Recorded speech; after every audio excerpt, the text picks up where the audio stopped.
আমার দুস্থ হল এবং যুবক হল, আমি প্রত্যেকরে ও যুবক হলের উদ্দেশ্যে কিছু কথা কইয়া আমি কথা শেষ করব। আমরা কিভাবে আদর্শ যুবক বনতাম এবং কিভাবে আমরা আমরা দায়িত্বরে আদায় করতাম। তো আদর্শ যুবক বনতে হইলে প্রথমত সর্বপ্রথম আমরা আমল করা লাগবো ইকরার উপরে। ফড়ো আমরা পড়া লাগবো। আমরা কিতাব পড়িতাম, আল্লাহ সুবহানাহু ওয়া তাআলা দেখুন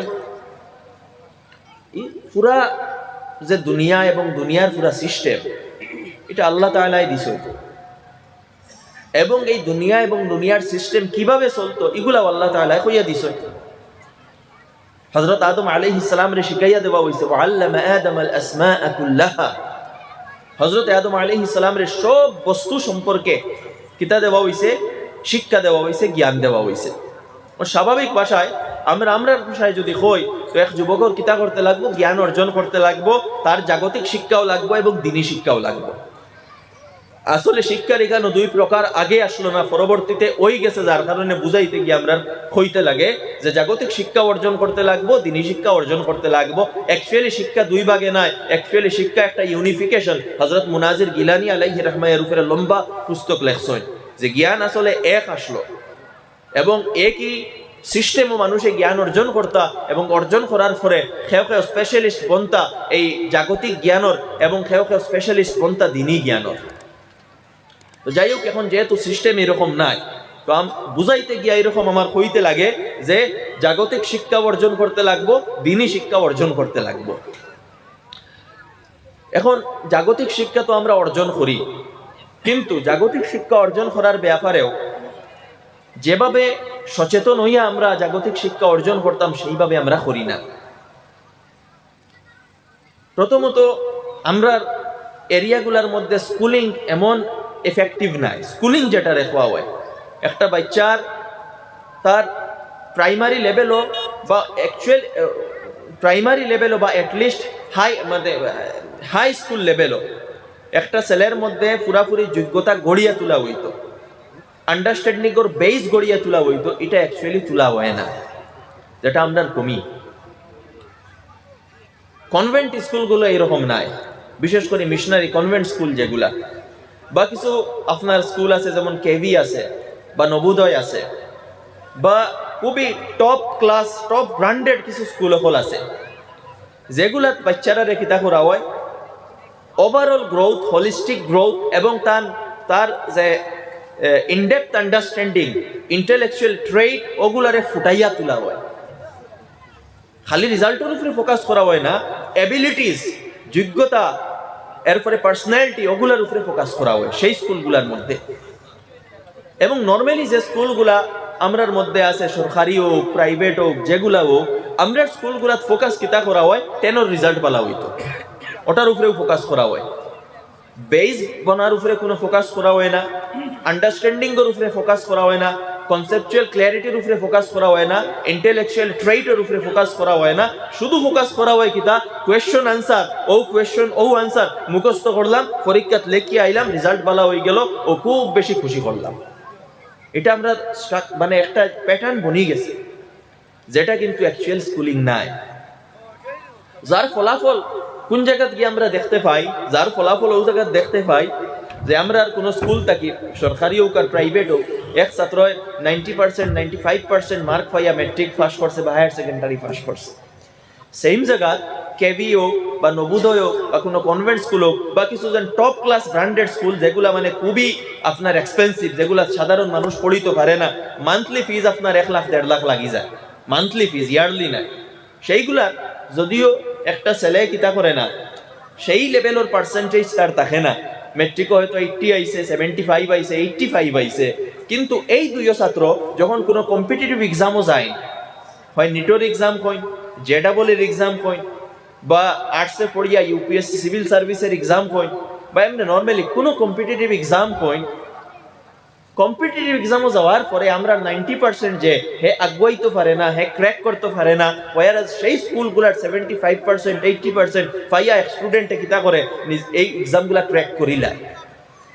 কারণ কিতা, কারণ হইল আমরা এই ছেলে সে কিতা করছে, মুখস্থ করছে, পরীক্ষা দিছে, তার বেজ নাই, তার মধ্যে কনসেপচুয়াল ক্লিয়ারিটি নাই, এবং যে ছাত্র সেই ভালো স্কুল থেকে পড়িয়ে আইছে তার একটা বেজ আছে, তার ডেপথ অফ আন্ডারস্ট্যান্ডিং আছে, ইন্টেলেকচুয়াল ট্রেইট আছে, এবং ওগুলারেও কিতা করে যেগুলো এক্সাম লওয়া হয় এই কোয়ালিটি এই অ্যাবিলিটি গুলারে চেক করা হয়। যার কারণে আমরা দেখি আর যে ন্যাশনাল এডুকেশন পলিসি 2020-র মধ্যে এই জিনিসের মধ্যে অনেকটা পরিবর্তন আনার চেষ্টা করা হয়েছে, এবং এই কথার উপরে ফোকাস করা হয়েছে যে বাচ্চারা শুধু মুখস্থর উপরে তারা গিয়ে না থাকে, ডিপেন্ড না করে, তারার মধ্যে কিছু স্কিল গড়িয়া তোলা হয়। এই হিসাবে ন্যাশনাল এডুকেশন পলিসি ফ্রেম করা হয়েছে, এটার পজিটিভ নেগেটিভ আছে, সেই দিকে আমি যাই আর না। তবে একটা জিনিস দেখবা যে এখন 9-10 কোয়েশ্চন গুলার মধ্যেও অবজেক্টিভ টাইপ কোয়েশ্চন অনেক বাড়ানি হয়ে গেছে, আগে এরকম আসলো না। Objective type multiple choice question যেগুলারে আমরা কই সেইগুলা বাড়ানি হয়েছে। কোন কারণে? কারণ এগুলা মুখস্থ করিয়া হইতো না, এগুলার লাগে পুরা কমপ্লিট কনসেপচুয়াল আন্ডারস্ট্যান্ডিং থাকতে লাগবে। আজকে আপনি সাপোজ ইউপিএসসি সিভিল সার্ভিসের এক্সামের পেপার আপনি লইলেন, ইউপিএসসি সিভিল সার্ভিস এক্সামের যে প্রিলিমসের পেপার যেটা, সেই প্রিলিমসের পেপার সেও খালি মুখস্থ করিয়া আপনার আনসার লাগাইতে পারতো না। ইউপিএসসি সিভিল সার্ভিসের এক্সাম কনসেপ্ট রেফ চেক করা হয়, আর এই কনসেপ্টারে আমরা স্টেট লেভেলের যেগুলা এক্সাম আছে ওগুলাই ওখানে অ্যাডপ্ট করে লাইছে। এপিএসসির স্টুডেন্ট যদি কেউ তখন এপিএসসির আগর পেপারগুলা বার করিয়া দেখবা খালি ফ্যাকচুয়াল থাকতো, কিন্তু এখন 2022-23-এর পর থেকে এগুলা ধীরে ধীরে একটু কনসেপচুয়াল করা হয়। যদিও এপিএসসির পেপারগুলা ইউপিএসসির পেপারের মতো তেমন কনসেপচুয়াল নাই, কিন্তু আগে যতটুকু ফ্যাকচুয়াল আসলো এখন কনসেপচুয়াল করা হয়ে যায়। আসামও বিগত দিন এডিআরের এক্সাম হয়েছে, আমরা অনেক স্টুডেন্টে কিতা করছেন না, এগুলা ভালো রেজাল্ট, কিন্তু অনেকে কিতা করতে পারছেন না, পুরা কনফিডেন্ট নাই যে আমরা ফাইমু। কারণ কিতা, সেই কনসেপচুয়াল বেস বনছে না। তো এটা আমরা স্কুলিংয়ের একটা কমি, এবং এটারে স্বীকার করতে লাগবে। আমরা স্কুল অনেক আছে, কিন্তু সেই স্কুলগুলোর মধ্যে যে স্কুলিং যেটা বেস রে গড়িয়া তোলা, বেস গড়িয়া তোলার উপরে ফোকাস করা হয় না, শুধু কিছু ফর্মালিটিজ আদায় করা হয়। তো আমরা চেষ্টা করা লাগবো এমন কিছু স্কুল ডে গড়িয়া তোলা, বা আমরা ছেলেমেয়েরা অন্তত আমরার তরফ থাকি। দেখুন এখন যদিও আপনি সবর লাগি ভালো স্কুলও পড়ানি সম্ভব নয়, বিভিন্ন কারণে, পয়সার কারণেও হইতে পারে এবং ডিস্টেন্সের কারণেও হইতে পারে, সবর লাগি সম্ভব নাও হইতে পারে। তো আপনি আপনার এরিয়ার যে স্কুল আছে পড়ান, কিন্তু বর্তমানে অনলাইন বিভিন্ন এমন কোর্স সকল আছে, আপনি গড়ো আপনার ছেলেমেয়েরা সেই কোর্সগুলা যদি লইয়া দেয়, তো তার মধ্যে সেই অ্যাবিলিটিগুলা গড়িয়া উঠানি সম্ভব হইব। ভালো ভালো টিচারের মাধ্যমে আপনি পড়াইতে পারবা, যেটারে হোম স্কুলিং খোয়া হয়। তো হোম স্কুলিংয়ের ব্যাপারেও আমরা অন্তত কিছু একটা চিন্তা করা প্রয়োজন।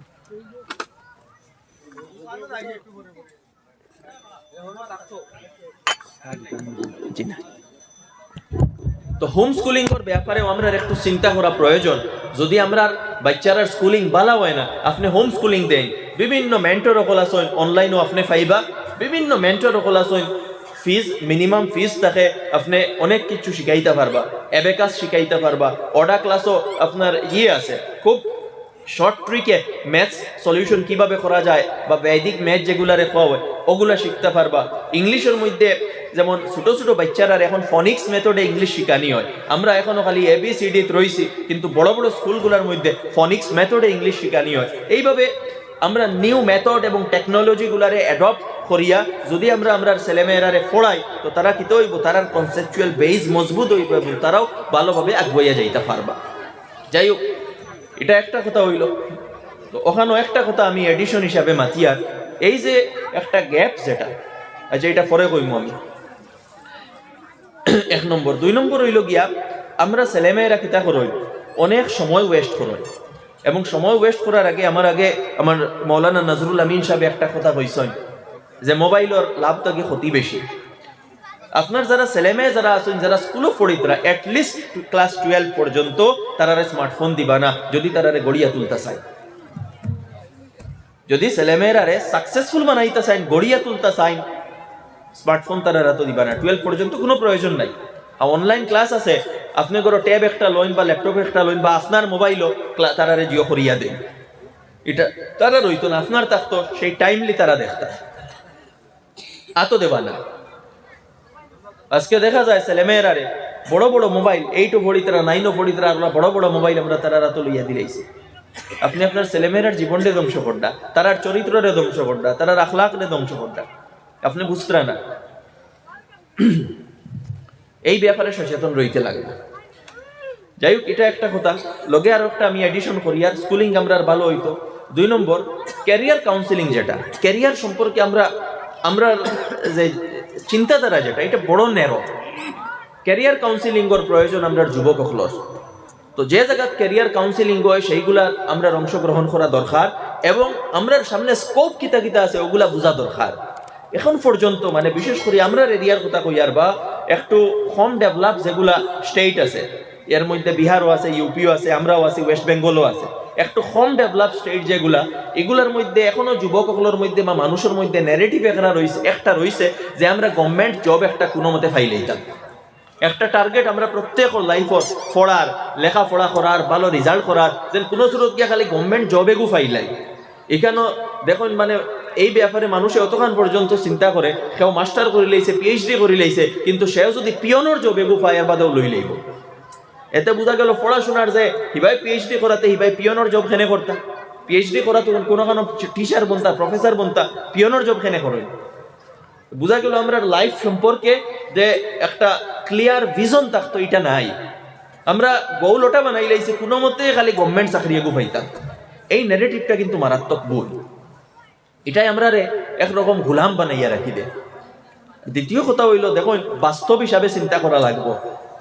একটা জিনিস বাস্তব এবং প্রত্যেকে বুঝিয়া নিতে লাগবো, গভর্নমেন্ট সেক্টর গুলা ধীরে ধীরে ধীরে ধীরে কম্প্রেস করা ওর, আটাইয়া আনা ওর। এটা গভর্নমেন্টের রুল, আপনি কিচ্ছু করতে পারতা নাই। আসামও দেখুন গিয়া কতটা স্কুল বন্ধ হইয়া আসছে, সরকারি মাদ্রাসা তো বন্ধ হয়েছে, যাই হোক কতটা সরকারি স্কুল বন্ধ হয়েছে, অন্যান্য স্কুলের লগে মার্জ করা হয়ে গেছে। এবং এই কথা চাওয়া অর্জন ধীরে ধীরে যেগুলো আছে ওগুলারেও ধীরে ধীরে ধীরে ধীরে কিভাবে কমাইয়া আনা লাগে। উদ্দেশ্য কিতা? প্রাইভেটাইজেশন। গভর্নমেন্টের আপনারা দেখতরা বিভিন্ন কোম্পানি হল্ডে প্রাইভেটাইজ করা হয়। একটা আছে PPP partnership, public private partnership. ও কনসেপ্টের উপরে বিভিন্ন প্রজেক্ট এবং বিভিন্ন স্কিম অকল চালানি হয়। মানে গভর্নমেন্টে স্যার ও কথা যে আমি আমার ফ্রিলি বুয়াত থাকতাম, আমার এটা অত সেক্টর ভেক্টর থাকতো না, এটা প্রাইভেট কোম্পানি হলে তারা চালাইতা, আমার ট্যাক্স দিতা, আমার কাম হয়ে গেল। একটা হইলো নিজে টেনশন লইয়া করা, আর একটা আমারে পয়সা দিলে আর তুমি তোমার করো। ওটারে বর্তমান যেটারে ডিসইনভেস্টমেন্ট হওয়া হয়, ধীরে ধীরে দেশটারে প্রাইভেটাইজেশনের দিকে লইয়া যাওয়া, যেটা শুরু হয়েছে 1992, কিন্তু এখন ওটারে আরো একটু এক্সপ্যান্ড করাবো। এটা বালাবাদ, এদিকে আমি যাইয়ার না, বালাবাদ এটা আমি যাইয়ার না, কিন্তু ওটা চলের। এটা যেহেতু চলের, আমরা কিতা করতাম? আমরা যদি শুধু গভর্নমেন্ট জব একটার উপরে বেস করিয়া বই রই, যে সরকারি চাকরি পাইতাম, হয়তো বয়স 40 হয়ে যাইতে পারে, নাও পাইতে পারো। তো কত হইলো টার্গেট সরকারি চাকরি রইতো না, টার্গেট রইতো আপনি যে স্কিল অর্জন করছেন ওটা আমি কাজে লাগাইতাম। গভর্নমেন্ট হোক, প্রাইভেট হোক, যেখানে হোক, আপনার কাছে যদি স্কিল থাকে পয়সার আপনার অভাব হইতো না। যার কারণে স্কিল অর্জন করার আপনি চেষ্টা করবা। তো স্কিল অর্জন কিভাবে? দেখুন, এক হইলো ডাক্তার, ইঞ্জিনিয়ার। সব মানুষ ডাক্তার ইঞ্জিনিয়ার হইতে পারতা না। আমরা জানি নিটও কয়জনে এক্সাম দেয় না, কয়জনে নিট পাই না, এর মাঝে এডমিশন কয়জনে পাই, এটা আলাদা ব্যাপার। তো এই বড় লেভেলের আপনি মেহনত করিয়া কিচ্ছু ফাইলাইনতে বেশ ভালো, মোস্ট ওয়েলকাম, মোস্ট কংগ্রেচুলেশন। কিন্তু যদি ফাইন না, মনে করেন ফাইলা না, এখন কিতা করতা? আপনার তো কোনো এক রাস্তা লইতে লাগবো। তো একটা হইল গিয়া তোলা আগে রাস্তা লইলে, যদি আপনি বুঝেন যে আমি নিট বা JEE এগুলা দিয়া আমি ক্র্যাক করতাম পারতাম না, সেই লেভেল আমার নাই, মনে করেন নিজে নিজে বুঝি লাইছে সেই লেভেল আমার নাই, তার এই লেভেলও যাবারও দরকার নাই। আপনি কোনো ভোকেশনাল কোর্স করুন, ITR মধ্যে গিয়া কোনো বালা কোর্স করুন, বা পলিটেকনিকও কোনো কোর্স করুন। শর্টকাট রাস্তা পয়সা কামাইবা। ভালো কোনো কোর্স করুন, ভালো কোনো স্কিল অর্জন করুন। 1 বছর দেশের মধ্যে আপনি কোনো জায়গা কম পয়সায় কম বেতনেও কাম করিলেন, আপনার CV এর পরে গালফ কান্ট্রি পাঠাই, আপনি ইলেকট্রিশিয়ান হইন, মোবাইল টেকনিশিয়ান হইন, ল্যাপটপ টেকনিশিয়ান হইন, AC টেকনিশিয়ান হইন, বা যে কোনো যেগুলা ইকুইপমেন্টস আমরা ঘরে ইউজ করি, আর গালফ কান্ট্রিতে আপনি যাই 3000, 2500, 3000, 3500, 4000 রিয়াল আপনি পাইবা। স্কোপ আছে এগুলা, কিন্তু এগুলাত মানুষ নাই, এগুলাত মানুষ নাই। পইলেতে কি আপনি নিজের ব্যাপারে চিন্তা করতে। আপনি যদি এমনি জেনারেল লাইনে পড়িয়া যায়, যদি টিচিং আপনার গোল থাকে, তো টিচিং আপনি কেন মনে করবা না যেন সরকারি চাকরি একদিন হইব, ওইলে দেখা যাইব। এর আগে আপনার টিচিং স্কিল ওটারে আপনি আরো করুন, আরো ওটারে আপডেট করুন, আরো টিচিং স্কিল আপনার মধ্যে ফুটাইয়া তুলই। আপনারে ওলা একজন টিচার বানাইন যে বিভিন্ন প্রাইভেট স্কুলে আপনারে টানে। বিভিন্ন প্রাইভেট স্কুলে আপনারা টানা হয় नीट JEE এর কোচিং আপনি দিতে পারতা, ইউপিএসসির কোচিং আপনি দিতে পারতা, বা এটলিস্ট এডিআরইজ বা টেট যেগুলো এক্সাম ওর ছোট লেভেলে ওগুলার কোচিং আপনি দিতে পারতা। এরকম টিচারের আজকাল বিভিন্ন প্রতিষ্ঠানও প্রয়োজন, কিন্তু পাওয়া যায় না। পাওয়া যায় মুসলমানের মধ্যে, পাওয়া যায় না নন মুসলিমের মধ্যে পাওয়া যায়, এটা একটা ফ্যাক্ট। আজকে যদি মনে করেন আমি একটা সেন্টার খুলি যে নেটওয়ার্ক কোচিং করাইতাম, এখানে কোনো মুসলিম টিচার আমি পাইতাম না, নন মুসলিম টিচার আমার আনা লাগবো। এই গ্যাপটা খেনে আমরার মধ্যে খেনে এরকম টিচার নাই, কারণ সেই টার্গেট বেস স্টাডি হইছে না। এইভাবে নিজের মধ্যে কোয়ালিটি, আজকে বদরপুর অসংখ্য প্রতিষ্ঠান হল আছে, আমি নিজে জানি ইলা টিচার হল আসেন এই প্রাইভেট প্রতিষ্ঠান মান্থলি 1,20,000 পে করা হোক, হেনে পে করা হোক, তার মধ্যে স্কিল আছে, যোগ্যতা আছে, যোগ্যতা রইব, আপনার দাম বাড়িব। আর জরুরি নাই যেন পয়লা দিনও দাম বাড়ি যাইব, এক লেভেল আপনার স্ট্রাগল করতে লাগবে, এক লেভেল থাকবো, আপনি নিজরে প্রমাণিত করতে লাগবো যে আমি যোগ্য। আপনারা যোগ্য কেউ প্রথম দিন মানিয়া নিত নাই, পয়লা 3 বছর 4 বছর আপনার স্ট্রাগল করা লাগবো, আপনার হার্ড ওয়ার্ক করা লাগবো। আর ও জায়গাতে আমরার মানুষ, আমরার ছেলেরা ফেইল হই, আমরার ছেলেরা কিতা চাই সাইকোলজি ওলা বনি গেছে, আমরা স্ট্রাগল করতাম না, আমরা মেহনত করতাম না, আমরা গরো বই রইতাম আর এমনি পয়সা আইতো ওলা আমরা চিন্তাধারা করি, আমরা পড়িতাম না, মোবাইলও আমরা টাইম ওয়েস্ট করতাম। ওয়ারে অন্যান্য কমিউনিটির ছেলেরা কিতা করেন, তার চাকরি হয়েছে না ঠিক আছে, হে তার নিজের স্কিল ডে আপডেট করে এবং আপগ্রেড করে, ও কিতাব সে তরক্কি করে। তো এইরকম গ্যাপ আছে আমরার মধ্যে। আজকে যদি আমি তালাশ করি যে ফনিক্সের একজন টিচার আমার লাগে, মুসলিম টিচার হইতো, নন মুসলিম হয়তো 10 জন আই যাইবা, মুসলিম টিচার একজন আমি পাইতাম না যে ফনিক্স মেথডে বাচ্চারা ইংলিশ পড়াইতে পারে। আমি যদি অ্যাবেকাসের টিচার আজকে খুঁজাই, তো অ্যাবেকাসের হয়তো নন মুসলিম আমি 10 জন পাইলেই, মুসলিম একজন টিচার আমি পাইতাম না। কারণ কিতা, আমরা সামনে স্কোপ কিতা কিতা আছে আমরা বুঝি আর না, আমরা ট্যালেন্ট আমরা বুঝি আর না, আমরা নিজরে আপডেট করি আর না, আমরা নিজরে এক জিও টার্গেটের ফাঁসাইয়া রাখি দিছি যে খালি সরকারি চাকরি এগু পাইতাম। দরকারটা কিতা সরকারি চাকরির? আপনার পয়সা তো উদ্দেশ্য কিতা, আর্নিং নাই। আপনার মধ্যে যদি স্কিল থাকে এবং আপনার আর্নিং হয়ে যায় এবং জরুরত পুরা হয়ে যায়, দরকারটা কিতা সরকারি চাকরি? এই ব্যাপারে আমরা চিন্তাধারা করা লাগবো, আমরা যুবক সকলের এই ব্যাপারে অ্যালার্ট হওয়া লাগবো, নিজের ক্যারিয়ার সম্পর্কে একটা ক্লিয়ার ভিজন থাকতে লাগবো। ইজেন না গতানুগতিক চলে বলে আমার ওবালি চাচার ঘরের ভাইয়ে সায়েন্স পড়িছে, আমিও গিয়া তোলা চেষ্টা করি, আমার হোমুকে নিট দিছে, আমিও গিয়া নিট দিলাই। ভাই নিজের লেভেল পইলা বুঝো, আমি পারমু কিনা, যদি পারো সেই রাস্তায় যাও, যদি পারো না অন্য রাস্তায় যাও, এগুলা বুঝা লাগবো। আমরা ক্যারিয়ার সম্পর্কে আপনার কনসেপ্ট পুরা ক্লিয়ার থাকতে লাগলে আপনি মানুষের কাছে যাইন, বুঝইন, শিখইন বর্তমান সময় স্কোপ কি কি জিনিসের আছে। আজকে এইরকম অ্যাবিলিটিস আছে, আপনি যদি অর্জন করেন গৌরব হইয়া আপনি পয়সা কামাইবা। আজকে গ্রাফিক ডিজাইনারের অনেক প্রয়োজন থাকে, ও আপনারা ফ্লেক্স বানাইছেন, ও উইকেন্ড বানাইছেন, ও ফ্লেক্স বানানি এটা আজকাল এক ফ্লেক্স বনেনি, রাস্তা তাড়িয়া দেখবা এটা কতখান ফ্লেক্স পোস্টার এইরকম কত কিছু বনে। এইগুলার লাগি আমরা মানুষ হই, এটা ভালো একটা স্কিল, কিন্তু আমরা মানুষ এইগুলা শিখই না। আমরা ছেলেরা এইগুলা বোঝা লাগবো কি কি আমরা সামনে অপরচুনিটি আছে, অনলাইন টিচিং অপরচুনিটি আছে। যাই হোক অসংখ্য জিনিস আছে, আমি সেই দিকে যাইতাম না, আমার সময় কমিটা এক সাইড আমি কইলাম। মূল কথা আপনি শিক্ষা অর্জন করিয়া দেখুন আপনি যে কোনো কাজ করতে পারেন আপনার যোগ্যতা হিসাবে। সবার যোগ্যতা সমান নয়, আল্লাহ তাআলা মানুষের বিভিন্ন লেভেলে সৃষ্টি করছেন, এই কথা মানিয়া নিতে লাগবে। সব আইএস অফিসার হইতে পারতা নাই, সব আইপিএস অফিসার হইতে পারতা নাই, সবে আইএফএস পাইতা নাই, সব সিভিল সার্ভিসও যাইতা পারতা নাই, সব আর্মিতেও যাইতা নাই, সব পুলিশও যাইতা নাই, সব টিচারও যাইতা নাই, আর সব ডাক্তারের ইঞ্জিনিয়ার হইতা নাই। সবর আপনার যেটা লেভেলটা ভেরি করে, বেশ কম আছে। আপনি যে লেভেলও পড়েন সেই লেভেলও আপনি আগুয়াইয়া যায়। কথা হইল আপনি যখন আপনার লেভেলও যাইবা, ছোট কাজ করুক কা বড় কাজ করুক কা, আপনার নেক্সট লাইফ যেটা হইতো সেই নেক্সট লাইফ আপনার এটা সোসাইটির লাগে উৎসর্গিত হইতো, সমাজের লাগে উৎসর্গিত হইতো, মানুষের লাগে উৎসর্গিত হইতো, শুধু সেলফ সেন্ট্রিক হইতো না। ওটার নাম হইল ইসলাম। ও যেন কইসলাম ইকরা বিসমি রব্বিকাল্লাযী খালাক, বিসমি রব্বিক খেনে খাওয়া হইছে। আপনি এই কথা বুঝতা যেন আমি আমার জ্ঞানের কারণেও দায়বদ্ধ থাকবো আল্লাহ তাআলার কাছে। আমি কিচ্ছু করিয়া যদি শুধু আমার পকেট ভরি, শুধু আমার লাইফরে লাক্সারিয়াস বানাই, শুধু আমি আমার চিন্তা করি, তো এটা কিন্তু ইসলামী চিন্তাধারা নাই। ইসলামী চিন্তাধারা হইল কুনতুম খায়রা উম্মাতিন উখরিজাত লিন-নাস, তোমরা শ্রেষ্ঠ মানুষ, শ্রেষ্ঠ জাতি, তোমাদেরকে সৃষ্টি করা হয়েছে মানব জাতির উদ্দেশ্যে। মানবতার, মানুষের আপনি চিন্তা করতা, সমগ্র মানব জাতির চিন্তা করতা, আপনি মানুষের সামনে আইডিয়াল এবং নমুনা বনতা। ওটা হইল আমরার জীবনের লক্ষ্য এবং উদ্দেশ্য।